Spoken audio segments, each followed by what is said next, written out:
I was speaking recently about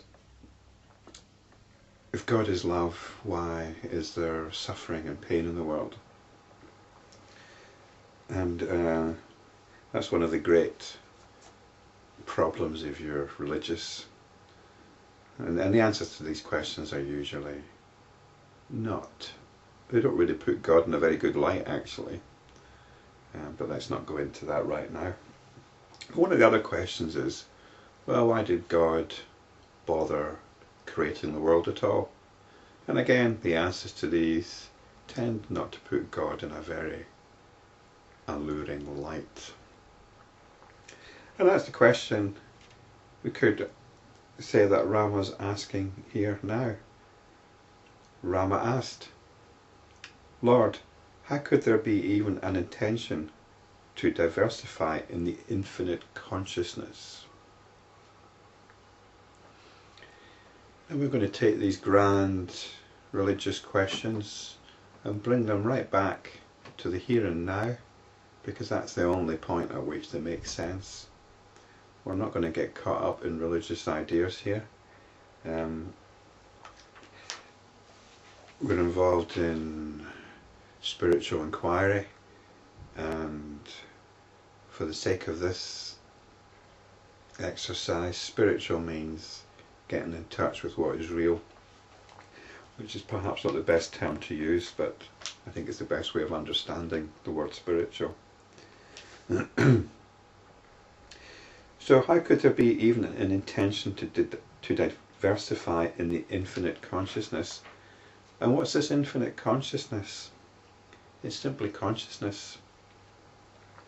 I spoke in the last video about consciousness being simply awareness.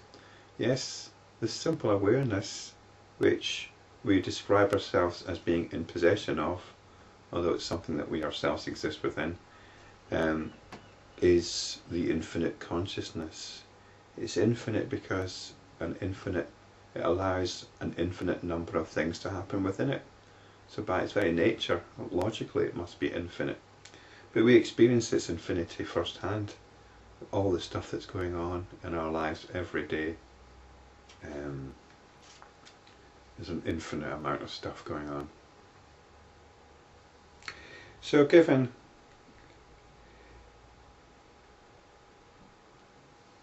doesn't seem to be a problem then, does it? Consciousness is infinite. How could there be an intention to diversify within it? Well, let's see what Vasistha's got to say. Vasistha said, O Ram, there is no contradiction in my statements. You will see the beauty of the truth in my statements when you attain the vision of truth. Descriptions of creation, etc. are given in the scriptures for the purpose of instructing disciples. Do not let your mind be coloured by them. When you realise that which is indicated by the words, then naturally you will abandon the jugglery of words. Words hypnotise us, just as King Lavana was hypnotised. And here we are being told by this scripture not to allow our mind to be coloured by the words within them. Although later on in this very same chapter, a few paragraphs down the way, we're told that the scripture should be studied deeply.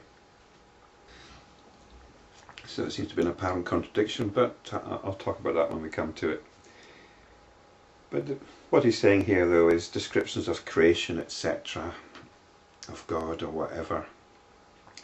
We should not let our mind be coloured by them. In other words, we don't want to get caught up in the notions that these things represent.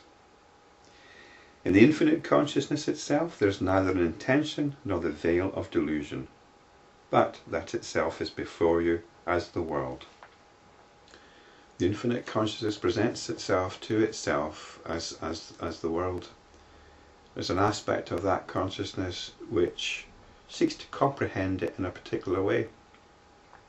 It can comprehend it in an infinite number of ways, and one of these ways is through what I describe as the cognitive process, whereby we identify objects, we identify with the assumption that there's a world out there which contains objects, and there's a me here experiencing that world and acting in it, and we build up relationships between it, between ourselves and the world, and between the various objects in the world.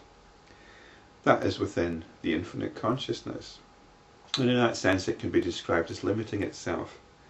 So there's no intention to diversify. It's just as it is. It's part of an ongoing process. If you want to describe it that way, it's simply the stream of experiencing.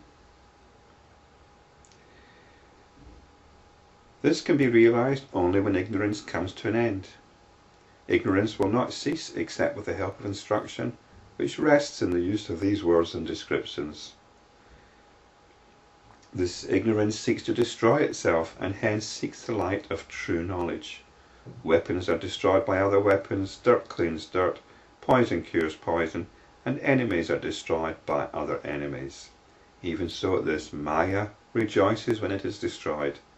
The moment you become aware of this Maya, it vanishes, or at least its grip vanishes. The veil that it supplies over our real nature vanishes. So here we've got the Yoga Vasistha with lots of words telling us not to get caught up in words. And words can work in two ways. They can lead us into delusion, or they can actually act as a mirror, which point us to our true nature. And this is the only valid meaning of the word scripture. And this is what the Yoga Vasistha is doing. This ignorance or Maya veils the truth and creates this diversity, this apparent diversity. I would say apparent diversity. But it does not know its own nature, and that is strange. As long as one does not inquire into its nature, it rules. The moment there is inquiry into its nature, it ceases. All you need to do is acknowledge your awareness. Take a good look at it. Take a good look at it without trying to conceptualize it. You are aware. What does that mean?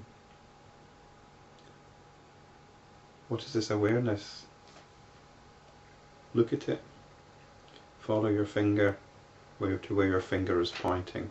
You can point straight at it. And then that's your awareness. There can be nothing beyond that. This Maya does not exist in truth. So long as this truth is not directly experienced by you, you will have to accept my word for it. He who knows that Brahman alone is the truth, he is liberated. All other points of view are intended to bind a person to ignorance. You have to accept his word for it. It's not quite in the spirit of Yoga Vasistha, but he's come to the end of explanations here. He can only explain this so many times. And after you've heard so many explanations, you need to have a look at it for yourself. You have to have a look at it yourself.